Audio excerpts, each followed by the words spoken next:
Welcome to the Lethal Dispatch. Join Lethal Ted and Lethal Eddie to discuss all things tabletop role-playing, featuring me, Torin Grimblade, your invincible, powerful, lethal, but somehow modest spokesman for lethal fantasy games. Please hit the like, subscribe, and ring that bell. Join us on Instagram, Facebook, X, and Discord. Do it now, or I will destroy you. What? Oops, could you pretty please just subscribe? Hey, Eddie, I told you I could do it nicely. I'm a born diplomat. These mortals love me. Anyway, let's get started. Take it away, guys. Thanks, Torin. Welcome back to the Lethal Dispatch. This is going to be a quick update and a short solo show today. First things first, Lethal Eddie is dealing with family health situation. Nothing I want to overshare, but family comes first, and he'll be back with me soon, and we appreciate everyone's patience and support while he handles that. That said, I didn't want to go dark. After watching some recent actual play games online and seeing how Magic users work in other systems, as well as playing a lot of playtests recently, it got me thinking. And I figured this was the perfect time to start talk a little bit about why Magic users in Lethal Fantasy are different, and honestly, why we built them the way that we did. But before we jump into that, let's just do a quick update. The minis and player dice are going to be in our hands very soon. They're almost complete with production. The boxes are already finished, ready to roll out, and editing is actively putting together the core book, which should be heading to print in the near future. So things are moving fast. All right, let's get into this Magic users in Lethal Fantasy just a little. When I say Magic users, I mean any arcane spellcaster, wizard, mage, sorcerer, witch, warlocks, any mortal arrogant enough to channel raw power through their own body from the ley lines of the world. Because in Lethal Fantasy, Magic is not a utility class, it's not a convenience system, and it's definitely not safe. Magic is rare, and we did that on purpose. Let's start with something that immediately separates Lethal Fantasy from games like Dungeons & Dragons 5e or 5.5 or Pathfinder or Shadowdark or Hacknest. In most fantasy role-playing games, Magic users are everywhere. Entire parties glow, teleport, fly, throw spells every round. Lethal Fantasy rejects that premise. In this world, true Magic users are exceedingly rare. So rare that most people believe they're legends, charlatans, or just simply fairy tales. Now, could a game magistrate flood the world with Magic users in Lethal Fantasy? Absolutely, you could do that. The system is built around the idea that Magic should feel terrifying, consequential, and mythic, not routine. But in Lethal Fantasy, every Lethal Fantasy Magic user chooses one innate expression of Aether, completely separate from spells. You choose how that magic manifests. You could be a Mystic Sentinel. A scaling arcane shield surrounds you, protects you from damage. A mythic war mage. A summoned magical weapon of your choosing and design that comes to your hands. Almost reminiscent of like a lightsaber from Star Wars. Or an arcane bolt weaver, where you get a raw personalized magic missile. These cost no aether or spell points as you would think of them in other games, but they scale with level, and they are pure character expression because you design how they appear and how they manifest on your character. Sure, there are numbers behind them. How much damage do they block? How much damage do they do, and how that is all applied. But you design their exact appearance and look for your individual character. Most games don't offer anything like this. The other thing that we think separates us is we use what's called spell lethargy. Lethargy is the real cost of casting those magical spells. Lethargy is not a flat cooldown. It's not automatic recovery, and it's not predictable, just like our combat system. Lethargy is represented by a dice. After casting a spell, you must roll every second to recover. If the lethargy dice is a d6, second one you recover only on a roll of 1. Second 2, you will recover on a 1 or a 2, and second 3, 1, 2, or 3, and so on. Each second, your odds improve. But here's the key: there's always a chance you recover instantly, and always a chance you stay helpless longer than expected. Higher level spells use larger dice, d8, d10, d12, and even d20 for the most powerful spells, making recovery harder, slower, and riskier. This is intentional because magic is not meant to be tidy. Overpowering spells is something lethal fantasy allows as well, but that comes with consequences. Lethal fantasy allows spells to be overpowered. You can increase damage, extend duration, expand the area, amplify effects, but every point of overpowering pushes the aether harder. With the overpowering of spells, that's where calamities begin. Spell calamities and catastrophes are something that lethal fantasy has brought into our game. Most games either ignore magical backlash or turn it into flavor text. Lethal fantasy makes it real, exciting, and fun. Now, lesser calamities are survivable, but unforgettable.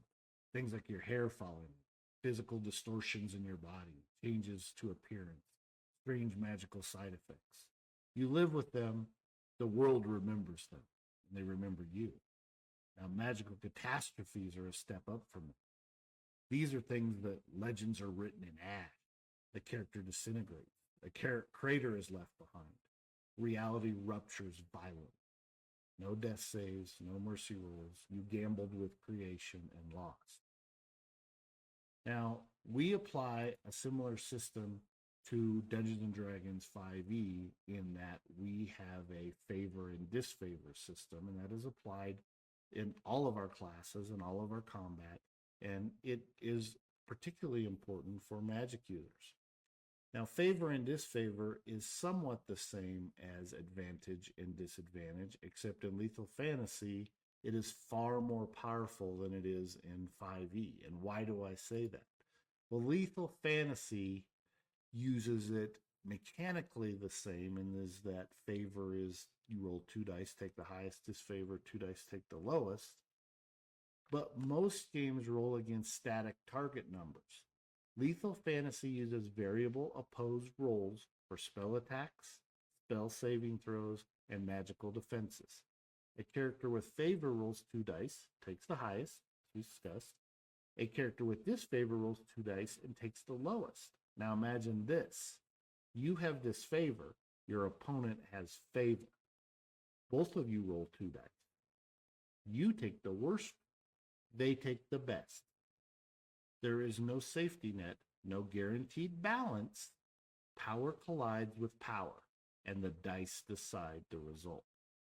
Progression that actually matters. And our system is twice as powerful as just have an advantage because both sides can have that same roll. Progression, leveling in lethal fantasy actually matters. Leveling up as a magic user in lethal fantasy isn't just more spells.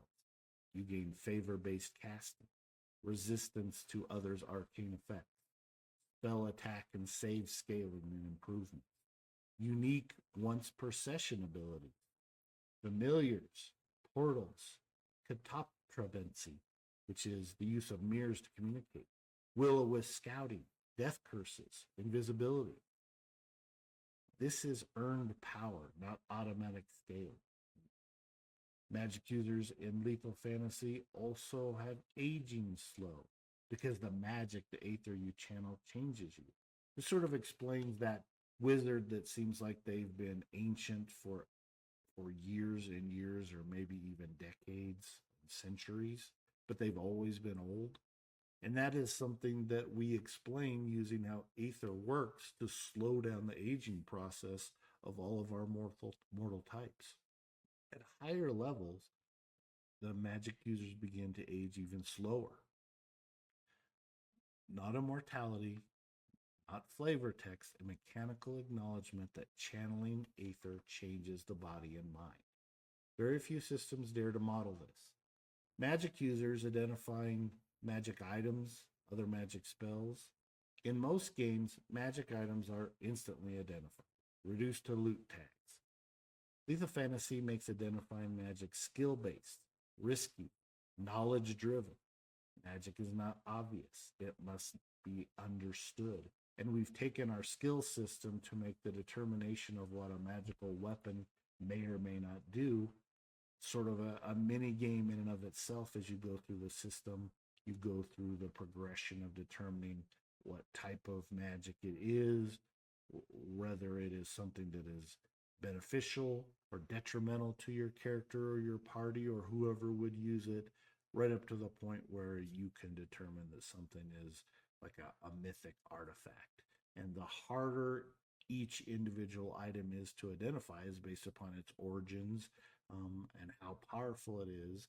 And that's why you need to continue to progress and get better as a magic user in your skill of identifying magic items so that you can identify those kind of things. You might somewhat identify an item as beneficial, that is of good origin, but you can't really tell what its overall effects are and if it gains additional effects as the person who wields it gains a bond or levels up themselves so that they are more able to wield that level of weapon. So we make it much more mystical and magical as you try to identify items, rather than just I rolled, oh, it's a +3 sword. I don't envision that. I don't run games like that. And I don't think that that is the best way to make a game immersive. And we've really tried to make this system stand out, not just in our combat system, but with role play. And all of our classes are designed so that there is flavor in them that the characters can design, come up with, and we take their skills like the identifying magic items and turn that into something that is really kind of mystical, magical, and leaves that unknown sense out there while you play the game. What about weapons and armor? Most games have it where magic users can only use certain types of weapons and they can't be wearing armor. Magic users in Lethal Fantasy can use any weapon or armor as long as they train for it, just like anyone else. Now, it's harder for them to train because it is not the background that they have chosen, but they can certainly choose to train it. A magic user could wield a giant two-handed sword if they wished. It's often not the fact that magic users can't learn those things. It's simply that they avoid them because time spent mastering steel, martial weapons, is time not spent mastering the arcane. Now, as far as armor, they certainly can wear armor, but again, you have to have skill to wear armor, understand how to use it, repair it, those kind of things, and often they don't spend that kind of time doing that either. Plus, in Lethal Fantasy, you gain benefits to not get hit if you wear less armor. Armor absorbs damage, and actually being without any armor isn't just a zero, it's actually a big modifier bonus to not get hit that you aren't wearing any sort of armor or restrictive clothing. So we've really tried to make it a way that you could make decisions about, do I want to be the guy that never gets hit, or I want to be the guy that gets hit but doesn't get hurt. And that is a distinction that I think is important, and we see in lots of fantasy fiction and a lot of things that we read and watch on TV, but we don't really translate into the games because the way we've got armor class and the way combat systems have been designed in the past. As far as metal armor in Lethal Fantasy, because of the way we have Aether being channeled, actual metal armor that surrounds the body does block the Aether that would come in to cast spells. So our magic users cannot cast spells if they choose to wear chainmail plate mail. They could wear it, they could use it, but they wouldn't be able to cast in it. And interestingly enough, they would be able to use some of their innate abilities, like their ability to summon a weapon and use it, but they would not be able to do certain other things. So it becomes a decision. Again, something that you decide how you're going to attack a particular opponent, enemy, or your current situation. If you are out of Aether, perhaps you want to put on stronger armor until your Aether recovers, so that you are more able to protect yourself. And there's a lot of decisions that could be made that don't need to be simply a magic user can never wear plate armor. That is not helpful to people creating interesting and different kinds of stories. It means that they create the same stories over and over, and we don't want that. And why is lethal fantasy, in our opinion, different and better beyond this? Other systems, in our opinion, make magic safe, predictable, and balanced for convenience. Lethal fantasy makes magic rare, explosive, dangerous, deeply personal to the character, and world shaping. You don't just use magic, you survive it. And when a magic user casts a spell in lethal fantasy, everyone at the table knows something real is about to happen. Something interesting is about to happen. That's our Aethermancer. And that's magic the way it was always meant to be. At least that's what we think. Tell us what you think. Tell us what you'd like to see. And stay tuned as I bring you some more things about the way the other classes in Lethal Fantasy work. And I'll be back with Lethal Eddie soon. Take it away, Torin. Thank you for joining us for the Lethal Dispatch. We value your feedback and comments. Please like and subscribe to our channel so you don't miss updates on the Lethal Fantasy tabletop role-playing game. Join us on Facebook, Instagram, X, TikTok.